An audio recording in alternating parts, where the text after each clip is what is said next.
Наградата за спортист на годината и најдобар сениор 2025 Штип ја доби каратистот и македонски репрезентативец Љупчо Михајлов. 20-годишниот Михајлов е член на клубот КК Штип веќе 11 години, а во 2025 постигна огромни успеси на државните, но и на меѓународните надпреварувања, представувајќи ги боите на Македонија. Благодарам и на општината и на градоначалникот Иван Јорданов за оваа чест да бидам спортист на годината на градот Штип. Наградата за животно дело во областа на спортот оваа година ја доби рекордерот по државни титули во борење и апсолутниот победник Дејан Митров, а наградата за жена спортист на годината ја доби Марија Анчева.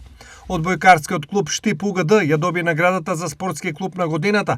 Сашко и Жарко Арсовски го добија признанието за спортски тренери на годината, а наградата за најдобар судија во 2025 ја доби претседателот на судиите на Македонската боречка федерација Даниел Илиев. Настанот спортист на годината е повеќе од доделување на награди. Тоа е потсетник дека за секој успех стојат години труд, откажувања и силна верба. Во категориите за помладите, наградата за најдобар пионер за 2025 ја доби борачот Лука Ананиев, најдобар кадет боксерот Иса Бајрам, а за најдобра во возрастната категорија младинци, наградата ја доби Душица Бреслиева.